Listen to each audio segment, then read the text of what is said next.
आहेत. आणि या निमित्तानं तमाम शिवसैनिकांच्या वतीनं सन्माननीय उद्धवजी ठाकरे साहेब यांच्या विचारांवरती प्रेम करणाऱ्यांच्या वतीनं एकदा जोरदार टाळ्यांनी आपण इथे स्वागत करूया आदरणीय पक्ष प्रमुख उद्धवजी ठाकरे साहेब. स्टेजवरची गर्दी कमी करा प्लीज, पटकन स्टेजवरची गर्दी कमी करा.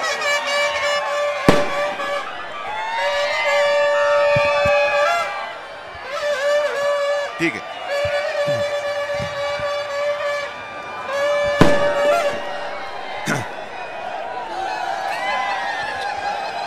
जमलेल्या माझ्या तमाम देशभक्त बांधवांनो, भगिनी आणि मातांनो,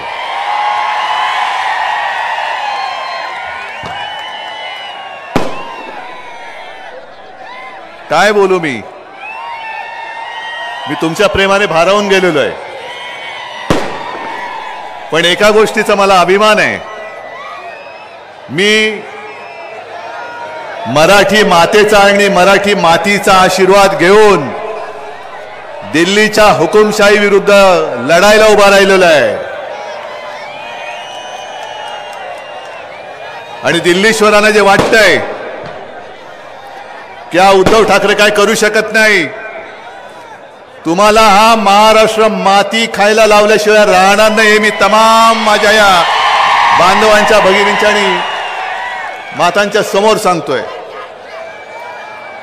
ओमराजे, आता ओमराजे, ओम दादा, त्याला मी हक्काने अरे तुरे म्हणतो. 7 तारखेनंतर मी तुला इथून पळवणार आहे. अरे कुठे, ऐका, 7 तारखेनंतर ओमदादाला पळवणार आहे आपल्या बाकीच्या मतदारसंघात प्रचार करायला. कारण नुसतं ओमदादा नाही, इथं भडकलेली मशाल आहे. आणि भडकलेली मशाल आणि तुम्ही सगळेजण दिल्लीचं हुकुमशहाचं तख्त जाळून टाकल्याशिवाय राहणार नाही, हा मला आता आत्मविश्वास आहे. आणि मी इथे आलोय तो ओमदादाच्या निष्ठेवरती, कैलासदादाच्या निष्ठेवरती, तमाम तुमच्या सगळ्यांच्या निष्ठेवरती आणि ओमदादा, कैलासदादा यांच्या कामाच्या जोरावरती मत मागायला मी आलेलो आहे, तुमचे आशीर्वाद घ्यायला आलेलो आहे. मी इथे जुगाड लावायला आलेलो नाहीये. काय तुमची मतं, तुमचे आयुष्य म्हणजे जुगाड, 400चा जुगाड लावलाय. मग हे सगळे लोक काय जुगारी आहेत? विषय सगळे तुम्हाला माहिती आहेत. आणि ही निवडणूक खरोखर ज्याला म्हणतात ना की जनतेने हातात घेतले, तशी तुम्ही सगळ्यांनी ही निवडणूक हातात घेतलेली आहे. आणि हे सगळं दृश्य बघितल्यानंतर, कारण इकडे सुद्धा आहेत निवडणूक आयोगाचे कॅमेरामन आहेत, ही चॅनल आहेत, अमित शहाचे गुप्तहेर इकडे तिकडे फिरत असतात. त्या गुप्तहेरांना सांगतो आमच्याकडे गुप्त काय नाही आहे, तो सगळा उघडा बाजार आहे, उघडा कारभार आहे, बाजार नाही कारभार. मोदीजी काल परवाकडे त्यांनी एक मुलाखत दिली, पाहिली तुम्ही? पाहिली का? नाही, मी नाही पाहिली. पण मला अनेक जणांनी मेसेज केले की मोदींना तुमचं प्रेम आलंय, हे कसं काय? मी म्हटलं मलाही त्यांच्याबद्दल प्रेम आहे, पण मोदींचं प्रेम एवढं उतू गेलंय. त्यांनी सांगले की हा शिवसेना प्रमुखांचा मुलगा आहे, त्याच्याबद्दल मला प्रेम आहे, आस्था आहे. मी जेव्हा हॉस्पिटलमध्ये होतो तेव्हा ते माझी विचारपूस करायचे. आता एवढ्या खोलामध्ये मी काही जाण्याची गरज नाहीये, कारण पुरावा कोण कोणाला देणार. पण मोदीजी जर काय खरं असेल की तुम्ही माझी प्रेमाने जेव्हा आस्थेवाईकपणाने चौकशी करत होतात, हे तुमच्या खालच्या माणसांना माहित नव्हतं काय? जरा सगळेच बसा, बसू द्या, इकडे बसा, इकडेच बसा, इकडेच बसा, इकडेच बसा. हा बस बस बस बस बस बस बस. बसा.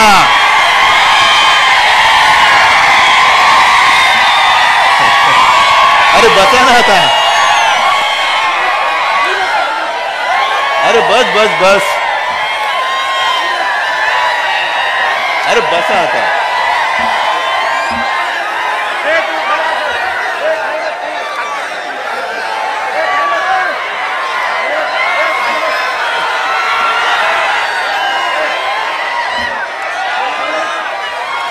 ठीक आहे, आता मला बोलू द्या जरा.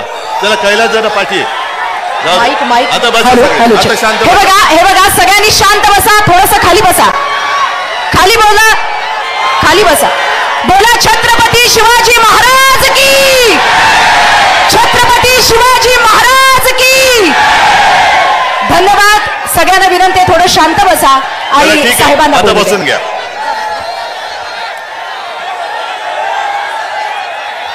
मी मोदीजींच्या माझ्यावरच्या प्रेमाबद्दल बोलत होतो. आता खाली बस. आता खाली बस. आता खाली बस. आता बस बस बस बस. आता बस. आता बस. आता शांत व्हा सगळे. तुम्ही शिवसैनिक आहात ना. आता शांत बसायचं. जो ओरडेल तो शिवसैनिक नाही. जो शिवसैनिक असेल तो शांत बसेल. शिवसैनिक असेल तो शांत बसेल. शाबास. बसा. शाबास. तर मी मोदीजींना सांगतोय की तुम्ही एवढ्या प्रेमाने माझी चौकशी करत होतात. मी हॉस्पिटलमध्ये होतो. शिवसैनिक आहेस ना. शांत बसायचं. तुम्हाला कल्पना होती की माझं असं विचित्र ऑपरेशन झालं होतं की मी खांद्यापासून खालपर्यंत हलू शकत नव्हतो आणि तुम्ही माझी चौकशी करत होतात. पण ही चौकशी तुम्ही जे करत होतात ते तुमच्या खालच्या माणसांना माहित नव्हतं का. ते तुम्ही कोण म्हणालात मगाशी. उपमुख्यमंत्री. कारण एका बाजूला तुम्ही माझी चौकशी करताना हे तुमचे आत्ताचे झालेले पाव मुख्यमंत्री आहेत देवेंद्र फडणवीस आणि आमच्यातले गद्दार हे रात्री गाठीभेटी करत होते. याचं सरकार कसं पाडायचं. याचे हातपाय हालत नाहीत. याला आता खाली खेचला पाहिजे. म्हणून तुम्ही ही सगळी नालायक माणसं माझी शस्त्रक्रिया झाली असताना सरकार खाली खेचण्याचं कटकारस्थान करत होते. मोदीजी तुम्हाला माहित नाही तुमच्या चेलेचे पाटे खाली काय करतात. आणि आज तुम्ही जे काय माझ्यावरती बोलताय प्रेम आलं की उद्धव ठाकरेंवरती कधी काही संकट आलं तर मी धावून जाईन. मोदीजी मी पण सांगतो तुमच्यावरती कधी संकट आलं तर उद्धव ठाकरे सुद्धा धावून येईल. फक्त तुम्ही संकट म्हणून महाराष्ट्रावरती आणि देशावरती आलात ते तुम्ही तुम्हाला स्वतःला आवर घाला. 2014 साली आज जे तुम्ही सांगताय की उद्धव ठाकरेंनी बाळासाहेबांचे विचार सोडले. उद्धव ठाकरेंनी हिंदुत्व सोडलं. मग 2014 साली मी इथेच तुळजाभवानीच्या दर्शनाला तुळजाभवानीचा आशीर्वाद घ्यायला आलो होतो आणि घरी गेल्यानंतर संध्याकाळी एकनाथ खडसेंचा फोन आला की उद्धवजी आम्ही आता ठरवलं आम्हाला वरनं आदेश आलाय की आपली युती आता यापुढे ठेवायची नाही. शिवसेनेबरोबरची युती तोडायची. मोदीजी तुम्हाला तेव्हा माहित नव्हतं की शिवसेना आणि भारतीय जनता पक्षाची युती तोडली जाते. तुम्हाला माहित नव्हतं. मग तुम्ही जे आज काय बोलता आहात ठिकठिकाणी जात आहेत. व्यासपीठावर कोणी असला अरे मी अभिमानाने सांगतोय की ओम राजेला मत म्हणजे मला मत. अभिमानाने सांगतोय. पण मोदी ज्यांचं सांगतायत तो पलीकडचा प्रज्वल रेवण्णा नाव ऐकलत. त्याचे अनेक व्हिडिओ असे बाहेर आलेले आहेत आणि मोदी सांगतात याला मत म्हणजे मोदींना मत. मग 14 साली तुम्ही युती तोडलीत. तुम्हाला माहिती नव्हतं उद्धव ठाकरे कोण आहे. 19 साली तुम्ही युती तोडलीत. युती नाही तोडलीत. ज्या बाळासाहेबांचं कर्ज तुम्ही मानता आहात की बाळासाहेबांचं माझ्यावरती म्हणजे त्यांच्यावरती मोठं कर्ज आहे. एक तर नुसतं बाळासाहेब म्हणू नका. त्यांना हिंदू हृदय सम्राट म्हणा. ते हिंदू हृदय सम्राट आहे. हिंदू हृदय सम्राट बोलायला जीभ काढ खलते तुमची. आणि त्या हिंदू हृदय सम्राटांचं तुमच्यावरती कर्ज आहे हे जर माहिती आहे तर त्याच बाळासाहेबांच्या खोलीमध्ये तुमच्या अमित शहानी दिलेलं वचन हे मोडताना तुम्हाला माहित नव्हतं? अरे मी तुळजाभवानीची शपथ घेतली, माझ्या आईवडिलांची शपथ घेतली की अमित शहानी बाळासाहेबांच्या खोलीत, ज्याला आम्ही मंदिर मानतो, त्या खोलीमध्ये मला शपथ घेऊन त्यांनी सांगितलं होतं की मी शब्द देतो 2.5 वर्षाचं मुख्यमंत्री पद हे शिवसेना भाजपमध्ये वाटलं जाईल. तो शब्द तुम्ही मोडलात आणि उलट मला खोटं ठरवायला निघालात.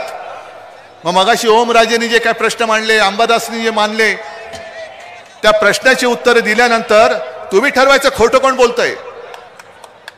मी तुम्हाला सांगितलं होतं त्यावेळेला, मी मुख्यमंत्री नव्हतो, की मी शेतकऱ्यांना कर्जमुक्त करून दाखवीन. दाखवलं होतं की नव्हतं? 10 रुपयामध्ये शिवभोजन देऊन दाखवलं की नाही दिलं? कापसाला सोयाबीनला भाव दिला होता की नव्हता? सगळे बाहेरचे उद्योग मी माझ्या राज्यात आणत होतो की नव्हतो? या सगळ्याचं उत्तर होय, नक्की. मग आता मोदी गॅरंटी, शेतकऱ्याचं उत्पन्न दुप्पट झालं, 2 कोटी रोजगार मिळाले, तुम्हाला पीक विमा मिळाला, सगळ्यांना घर मिळालं. मग खोटं कोण बोलतोय? उद्धव ठाकरे एका बाजूला, बोललो तर मी करून दाखवलंय, आणि मोदींनी जे बोलले ते काय त्याचा पत्ताच नाही. म्हणून मी त्यांना जे एक नाव ठेवलेलं आहे की हे मोदी सरकार नाही, हे गजनी सरकार आहे. कारण 14 साली काय बोलले ते 19ला आठवत नाही, 19ला काय बोलले ते 24ला आठवत नाही. पण मोदीजी, तुम्हाला एक सांगतो, ही जी जनता आहे, ओमराजे तू जे म्हणाला की शुल्लक काम, अरे असेल, तुम्हाला ही इतर वेळेला शुल्लक वाटणारी माणसं आज यांच्या समोर तुम्ही का झुकतायत, का भीक मागताय मताची? आता तुमची पाळी, आता आहे ना ते आली रे आली. हा, आणि मग तुम्ही काय करायचं? तुम्ही सिंगम व्हायचं. काय बोलायचं? आता माझी, आता सटकली, आता नाही तुला मत देणार. आली रे आली, माझी पाळी आली, आणि आता माझी सटकली, आता तुला इथून सटकवणार. 5 वर्ष झाली, 10 वर्ष झाली. तुम्हाला काय वाटतं? ही सगळी बघा इकडे जे माणसं बसलेली आहेत, खच्चून भरलंय. हे एवढं कधी भरलेलं असतं का मोदींच्या सभेला? आणि माझं म्हणणं आहे, एवढं कधी मोदी आणि अमित शहाच्या मध्ये हिंमत आहे का एवढ्या जवळ लोक येऊ द्यायला? मी येतोय कारण मला माहिती आहे तिथला प्रत्येक जण मला आशीर्वाद द्यायला आलेला आहे. प्रत्येक जण आशीर्वाद द्यायला आलाय. आणि म्हणूनच आज त्यांच्या पोटामध्ये मुरडा आलेला आहे. तुमच्याकडे 4 दिवसापूर्वी येऊन गेले, बोलले ना, आले होते ना, ठीक आहे. आपण सुद्धा म्हणतो जय श्रीराम, बजरंगबली की जय, बोलतो ना आपण. पण आपली दुसरी गोष्ट काय? जोरात, हा आपला प्राण आहे, हा आपला प्राण आहे. आणि मोदीजींना मी 4 दिवसापूर्वी, म्हणजे तुमच्याकडे धाराशिवला सभा घ्यायला येण्याच्या आधी मी जाहीर सभेत त्यांना सांगितलं होतं, जाहीर सभेत सांगितलं होतं की मोदीजी, तुम्ही उद्या धाराशिवला चाललात. तुमचे फोटो आम्ही पाहिले. समुद्राच्या तळाशी जाऊन द्वारकेमध्ये पूजा केली त्यांनी. समुद्राच्या तळाशी जाऊन बुडाला, म्हणजे उद्याची प्रॅक्टिस केली त्यांनी. बुडायचं तर कसं बुडायचं. पण धाराशिव मध्ये आला जातात तुम्ही तर माझ्या तुळजाभवानीचं दर्शन घ्यायला जा. गेले होते. मग त्याने मी आणखीन एक गोष्ट सांगितलेली की मोदीजी, तुम्ही धाराशिव मध्ये जातात, तुमचं जो कोणी भाषण लिहून देणार आहे त्याला सांगा की मला आई तुळजाभवानी बद्दल जरा 2 शब्द लिहून दे, म्हणजे वाचून मी बोलू शकेन. बोलले. आणि त्यांना हे मी सांगितलं होतं की जर तुम्ही बोललात तर तुमचा घरगडी जो निवडणूक आयोग आहे त्याला सांगा शिवसेनेच्या मशाल गीतातलं जय भवानी जय शिवाजीला तो आक्षेप घेतलायस, तो मागे घे. कारण काय वाटेल ती कारवाई करण्याची हिंमत असेल तर करून दाखव. मी जय भवानी जय शिवाजी सोडणार नाही. आणि आजच तुमच्या साक्षीने सांगतो, आई तुळजाभवानीच्या साक्षीने सांगतोय, निवडणूक आयोगाने जर का शिवसेनेवरती कारवाई करण्याचं ठरवलं तर याद राखा, उद्या आमच्या इंडिया आघाडीचं सरकार येत आहे. आणि जो कोणी माझ्या जय भवानीला आक्षेप घेणार असेल त्याला काय करायचं हे मी बघितल्याशिवाय राहणार नाही. एक तर जय भवानी बोला, आणि जर जय भवानी तुम्ही बोलला नाहीत तर आमचा जो एक संशय आहे तो पक्का होईल की तुमच्या मनात माझ्या महाराष्ट्राबद्दल आकस आहे, हे आम्ही नक्की समजू. अरे आज तुम्हाला एवढ्या सभा घेण्याची वेळ येते, का लागते गरज? 14 साली 19 साली कधीतरी मोदीजी तुमच्या जिल्ह्यात आले होते? महाराष्ट्रामध्ये किती सभा घेतल्या होत्या? जास्त नव्हत्या घेतल्या. पण आता जवळपास प्रत्येक जिल्ह्यात जात आहेत, प्रत्येक गल्लीबोळात जात आहेत. पण हा महाराष्ट्र तुम्ही जिंकू शकणार नाही. तुम्हाला जर वाटत असेल की आज हिंदू हृदय सम्राट आमच्या सोबत नाहीत, अरे कोण बोलतंय माझ्या समोर? सगळ्यांच्या हृदयात हिंदू हृदय सम्राट शिवसेना प्रमुख आहेत. आणि जसं त्यावेळेला तो औरंगजेब, अरे त्याचाही जन्म गुजरातमध्ये दाहोदमध्ये झालेला. आता मी काय करू त्याला? गुजरातमध्ये त्याचा जन्म झाला, मी काय करू शकतो? पण तो सुद्धा शिवछत्रपतींनी निर्माण केलेलं हिंदवी स्वराज्य बुडवायला गिळायला आला होता. 27 वर्ष औरंगजेब या महाराष्ट्रामध्ये राहिला, पण त्यांनी पुन्हा आग्रा नाही बघितला. पण हा सगळा मराठमोळा जो मावळा आहे, अरे असेल 18 पगड जाती जमातीत विखुरलेला, पण जेव्हा जेव्हा महाराष्ट्रावरती संकट येतं तेव्हा आम्ही सगळे जात पात धर्म विसरून महाराष्ट्र धर्म काय आहे ते आक्रमणकर्त्याला नेस्त नाबूद करून दाखवून देतो. आज तीच वेळ आलेली आहे. आज मी तुमच्यासमोर भाषणाला येण्याच्या आधी तुम्ही सगळ्यांनी पाहिलं असाल, मला संविधान भेट म्हणून दिली, संविधान भेट दिली. हे संविधान ज्याच्यावरती आपला देश चालतो. मोदीजींना 400 पार कशाला करायचेत? कशाला? संविधान बदलायला. का बदलायचंय? कारण महाराष्ट्राबद्दलचा आकस एका सामान्य कुटुंबात, दलित कुटुंबात जन्मलेल्या महामानवाने, शिवसैनिकांना जरा थांबा, साध्या एका दलित कुटुंबात जन्मलेल्या महामानव डॉक्टर बाबासाहेब आंबेडकरांनी लिहिलेलं संविधान हे यांना पटत नाहीये, पचत नाहीये.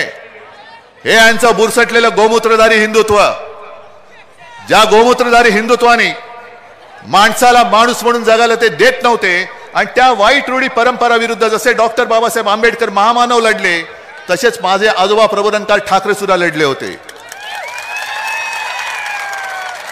आम्ही हिंदू आहोत, पण तुमच्यासारखे बुरसटलेले नाहीत. आमचं हिंदुत्व हे देवळात घंटा बडवणारं नाही, आमचं हिंदुत्व जो देशद्रोही आहे त्याला बडवणारं आमचं हिंदुत्व आहे. आणि ही जी पोटदुखी आहे की एका सर्वसामान्य दलित कुटुंबात जन्मलेल्या डॉक्टर बाबासाहेब आंबेडकर यांनी मोठ्या बुद्धिमत्तेने ही घटना आपल्याला दिली, ती घटना आम्ही कशी पाळणार? आम्ही उच्च आहोत. अरे तुम्ही घटनेला हात लावण्याचा प्रयत्न करून बघा. ज्या दिवशी ही घटना बदलण्याचा प्रयत्न करतील त्या दिवशी अख्खा देश पेटून उठल्याशिवाय राहणार नाही. तुम्हाला काय वाटतं? ही देश म्हणजे देशातली माणसं ही काय गुरंढोरं आहेत? वाटेल तसं त्यांना हाकायचं, वाटेल ते त्यांना सांगायचं. अरे तुम्ही एकदा दोनदा संपूर्ण देशाला मूर्ख बनवू शकला असाल, सर्वांना तुम्ही एकदा मूर्ख बनवू शकाल. काही जणांना तुम्ही सदैव मूर्ख बनवाल, जे तुमचे अंधभक्त आहेत त्यांना तुम्ही सर्वदा मूर्ख बनवाल. पण तुम्ही या सगळ्यांना सर्व काळ मूर्ख बनवू शकणार नाही. आता जनता ही जागी झालेली आहे, जनता जागी झालेली आहे, जनता पेटून उठलेली आहे.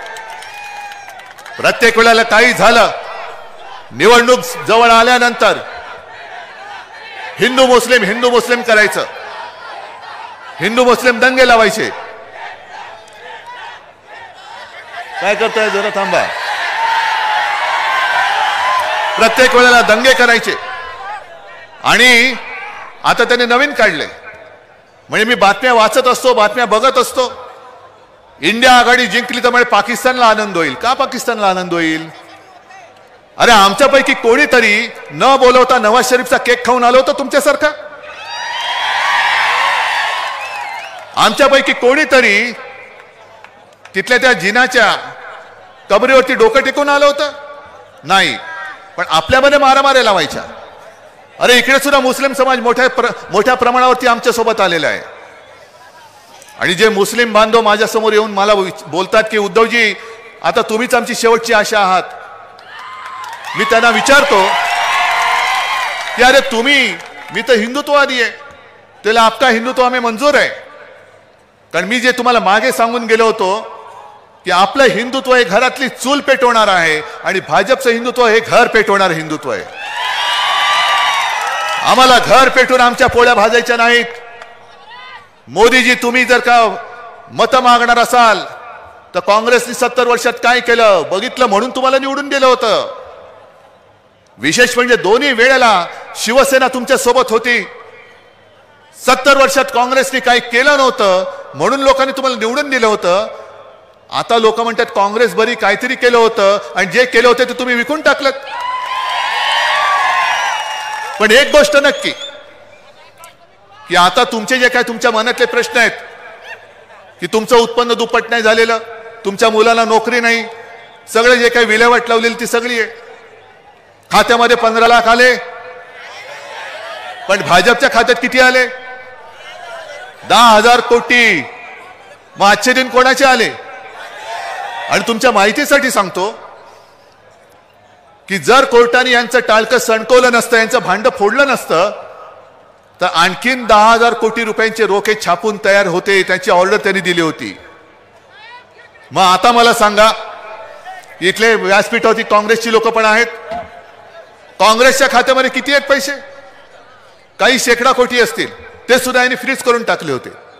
आणि भाजपच्या खात्यात किती? 10,000 कोटी. म्हणजेच काँग्रेसनी 70 वर्षात काही नाही केलं ते यांनी 2.5 वर्षात केलं होतं की नव्हतं? बरोबर ना? मग देशाला कोणी लुटलं? भाजप. आणि आता तुम्ही जे बोललात ना, मी काल काय झालं, मी सिंधुदुर्गात गेलो होतो.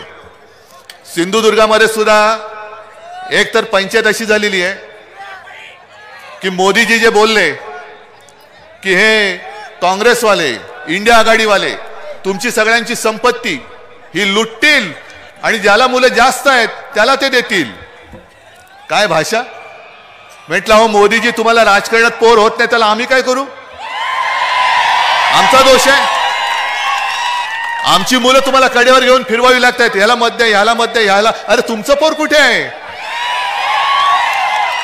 तुमच्या राजकारणात तुम्हाला मुलंच नाहीत. सगळे गद्दार आणि टार्गेट पोरं सगळी जमवलेली आहेत.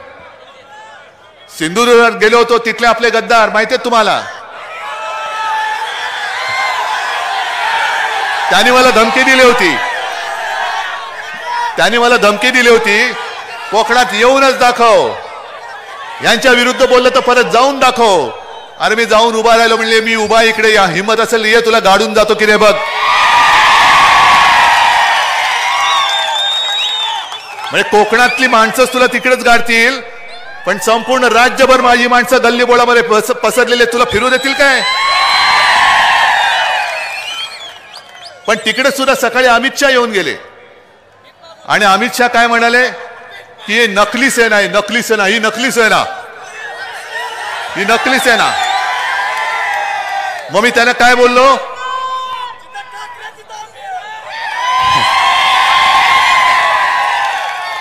मी काल जे बोललो ते पुन्हा सांगतो कारण काल ऐकलं नसेल, त्यांचे गुप्तहेर आले नसतील तर आज परत बोलतो. जे माझ्या या शिवसेनेला नकली म्हणतात ते बेअक्ली आहेत, बेअक्ली आहेत. अरे तुम्ही सगळी भेकड माणसं, ही अशी तुमच्याकडे संपत्ती आहे? हे आहेत माझे निवडणूक रोखे, हे माझं वैभव आहे, ही माझी संपत्ती आहे. आणि आपल्याला सरकार का आणायचंय की आपण नुसतं रडगाणं नाही गायचं. कांदा निर्यात बंदी कधी उठणार? अरे पहिले सरकार उठाव, पहिलं ते केंद्रातलं सरकार उठवा. कांद्याची निर्यात बंदी आम्ही उठून देतो तुम्हाला. कांदा निर्यात बंदी कधी उठणार? शेतकऱ्याला हमी भाव कधी मिळणार? जीएसटीचा छळ कधी थांबणार? शेतकऱ्याच्या बियाण्यावरती जीएसटी आहे, खतावरती जीएसटी आहे, वीज पंपावरती जीएसटी आहे, शेतकऱ्याचं जे शेततळ आहे त्याच्यावरती जे प्लास्टिक लागतं त्याच्यावरती जीएसटी आहे. नुसतं रडायचं? मी तुम्हाला वचन देतोय, इंडिया आघाडीचं सरकार आल्यानंतर शेतकऱ्याला जे शेतीसाठी आवश्यक अवजारं आणि बियाणं कीटकनाशके आहेत त्याच्यावरचा जीएसटी मी पूर्ण माफ करून तुम्हाला देईन. आणि इकडे छोटे मोठे व्यापारी सुद्धा आहेत, गुजराती असतील, त्यांना किती छळ होतोय जीएसटीचा. एक जर का कधी हप्ता त्यांचा भरायचा चुकला, एक हप्ता भरायचा चुकला की लगेच धाड पडते आणि तुरुंगात टाकलं जातो. मी त्या छोट्या मोठ्या व्यापाऱ्यांना सुद्धा सांगतोय की आम्ही त्या जीएसटीच्या कर प्रणालीमध्ये बदल करू आणि तुमच्यावरती जो कर दहशतवाद चालू आहे तो सुद्धा आम्ही नष्ट करून टाकू. आणि सगळ्यात महत्वाचं म्हणजे नुसतं आपण जे बोलतोय, महाराष्ट्रातले उद्योग यांनी गुजरातला नेले, बल्क ड्रग पार्क गुजरातला नेला, मेडिकल डिव्हाइस पार्क जो संभाजीनगरमध्ये होणार होता गुजरातला नेला, मुंबईचा हिरे बाजार गुजरातला नेला, मुंबईत होणारं आर्थिक केंद्र गुजरातला नेलं. हे त्यांनी आजपर्यंत जे महाराष्ट्राला लुटलंय. म्हणून मी जे मागे काल आणि रोज बोलतोय, अरे आमच्या शिवछत्रपतींनी सुरत लुटली होती आणि सुरतेचे हे दोन व्यापारी शिवछत्रपतींचा महाराष्ट्र लुटतायत. मी मुख्यमंत्री होतो तेव्हा यांची हिंमत नव्हती महाराष्ट्र लुटायची. आणि पुन्हा सरकार आल्यानंतर महाराष्ट्राची लूट तर मी थांबवीनच, पण महाराष्ट्राचं लुटलेलं वैभव मी पुन्हा नव्याने तुम्हाला उभं करून देईन. नुसतं मुंबईमध्येच नव्हे तर माझ्या धाराशिवमध्ये, माझ्या प्रत्येक जिल्ह्यामध्ये मी माझ्या इथल्या तरुणींना जिल्ह्यातल्या जिल्ह्यात रोजगार उपलब्ध करून देण्यासाठी मी प्रयत्न करणार आहे. आता ओमराजे तुम्ही जी काय कामं धडाधड सांगितली, मेडिकल कॉलेज असेल, अरे ती तर जसं मोदी म्हणतात की हे तो ट्रेलर आहे, मग 2.5 वर्षात आम्ही केलं ते काय होतं? मग 5 वर्ष माझं सरकार राहिलं असतं तर काय झालं असतं? महाराष्ट्राचं भलं झालं असतं ना. आणि मोदी जे म्हणतात ट्रेलर आहेत ते 10 वर्षापूर्वी गॅसची किंमत काय होती, पेट्रोलची काय होती, डिझेलची काय होती, तुम्हाला मिळणारा भाव काय होता, कमी काय झाले, जास्त काय झाले ते बघा. आणि हा ट्रेलर असेल तर पुढचा पिक्चर बघायचा तुम्हाला. 10 वर्षात जेवढ्या शेतकऱ्यांनी आत्महत्या केल्या, हा जर का ट्रेलर असेल तर पुढच्या 5 वर्षात आणखीन होणाऱ्या आत्महत्या तुम्हाला बघायच्यात. मग या ट्रेलरवाल्यांना आता पॅक करून द्या. जा तुम्ही आमच्या महाराष्ट्रातले सगळे उद्योगधंदे जसे गुजरातला नेले, तुम्ही माझ्या शिवसेनेतले गद्दार जसे गुजरातला नेले, आता तुम्ही आमच्यावरती संकट म्हणून आलाय. तुम्ही सुद्धा गो बॅक, तुम्ही सुद्धा गुजरातला परत जा. महाराष्ट्रामध्ये तुमचं काम नाही. हा महाराष्ट्र हा स्वाभिमानी आहे. हे महाराष्ट्राची अस्मिता संपवायला निघालेत, महाराष्ट्राचा अभिमान चिरडायला निघालेत. म्हणून मराठी माणसाच्या आणि महाराष्ट्राच्या हितासाठी लढणाऱ्या शिवसेनेचा ते घात करू पाहत आहे. मंजूर आहे तुम्हाला? तुम्हाला काय वाटतं, तुम्ही धनुष्यबाण चोरलात म्हणजे माझी शिवसेना संपवलीत? अरे एक बाण तुम्ही चोरला, चोराच्या हातामध्ये धनुष्यबाण दिलात. पण आता ही मशाल जास्त भयानक आहे, मशालीचा जो दाळ आहे. आणि मगाशी मला वाटतं त्या ताईने सांगितलं की हनुमानाने आपल्या शेपटीची मशाल करून लंका जाळली होती, तशी यांची ही हुकुमशहाची लंका आपल्याला जाळून टाकायची. आज मराठवाड्यामध्ये पाण्याची टंचाई आहे ना? आलं का घर घर नल आणि नल से जल? मग त्याच्यावरती मोदी बोलतात. अमित शहाजी तुम्ही मला जे आव्हान दिलं काल की तुमच्यात हिंमत असेल तर याच्यावरती बोला, तुम्ही तुमच्यात हिंमत असेल तर सावरकरांवर बोला, सगळ्यावरती बोलायची माझी तयारी आहे. पण जर अमित शहाजी तुमच्यामध्ये थोडी तरी लाज राहील असेल, हिंमत तर नाहीच आहे, तर जनतेच्या प्रश्नावरती बोला. कधी देणार माझ्या मराठवाड्याला पाणी? 10 वर्षामध्ये केंद्राने काय दिलं मराठवाड्याला त्याच्यावरती चर्चा करा. मोदीजी तुम्ही 10 वर्षापूर्वी चाय पे चर्चा केली होती ना, आता 10 वर्षात केलेल्या कामावरती चर्चा करा आणि जो जिंकेल मी निवडणुकीतनं बिनशर्त माघारी घेईन आणि घरी जाऊन बसेन. जनतेने ठरवायचं की कोण खरा आणि कोण खोटा आहे. तरी माझी तयारी आहे. माझी 2.5 वर्षातली कामं मी तुमच्या समोर ठेवतो आणि मोदीजी 10 वर्षातली तुमची कामं तुम्ही माझ्या महाराष्ट्रासमोर ठेवा. होऊन जाऊ दे. ईडी, इन्कम टॅक्स, सीबीआय त्यांचे घरगडीचे आहेत, पण काळजी करू नका. 4 जून नंतर ते सगळे घरगडी आपल्याकडे येणार आहेत. आणि मग ज्यानी माझ्या शिवसैनिकाला सतवलंय त्याचा एकेकाचा हिशोब मी चुकता केल्याशिवाय राहणार नाही. व्याजासकट परत करीन. व्याजासकट परत करीन.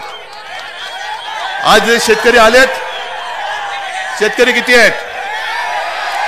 सगळेच शेतकरी आहेत. जरा नाही थांबा. सगळ्यांनी हात वर करा आणि जरा आजूबाजूला बघा. सगळ्यांनी मान फिरून बघा. तुम्ही एकटे असताना दोन हात तुमच्या सोबत आहेत, पण एवढे एकत्र आल्यानंतर किती हात झालेत बघा. अरे एवढे हात हे सरकार उलथून टाकू शकत नाही. हे ईडी, इन्कम टॅक्स, सीबीआय घेऊन येतात म्हणून मी यांना भेकड म्हणतो. अरे आम्ही तर मी माझ्या लोकांसोबत तुमच्या समोर येतो. आणि माझं आज सुद्धा आव्हान आहे की तुम्ही माझ्या शिवसेनेला ज्या पद्धतीने फोडण्याचा प्रयत्न केलात, माझं धनुष्यबाण चोरलं, तो लवाद तुमचा घरगडी दुसरा, नोकर तो निवडणूक आयोग तुमचा पहिला घरगडी. मग ही सगळी यंत्रणा वापरून तुम्ही दरोडे घालतात. जर तुमच्यामध्ये परत एकदा सांगतो लाज लज्जा शरम असेल तर मी या जनतेत येऊन उभा राहतो आणि लवादाला म्हणा तू येऊन उभा राहा आणि मग लोकांना सांग शिवसेना फोडायची. मग बघूया लोक कोणाचं कानपट फोडतायत. पण तुम्ही उघड सगळी जी जुलुमशाही चालवलेली, हुकुमशाही चालवलेली आहे, जे नड्डा बोलले होते त्यांचे अध्यक्ष की या देशामध्ये फक्त एकच पक्ष राहील म्हणजे तो भाजपा, हे स्वतः नड्डा बोललेत. तुम्ही प्रयत्न करून बघा तुमचा भाजपा आम्ही आता औषधाला सुद्धा शिल्लक ठेवणार नाही.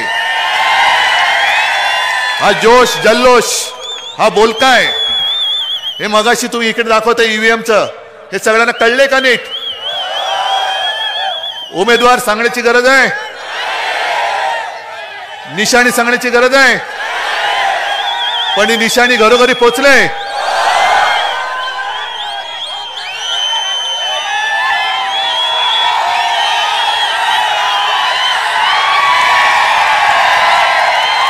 ओम दादा इकडे.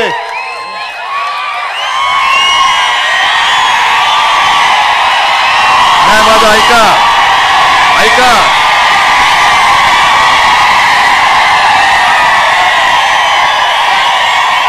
आता 2 मिनिटं माझं ऐका. नुसता जल्लोष नकोय, मला वचन पाहिजे.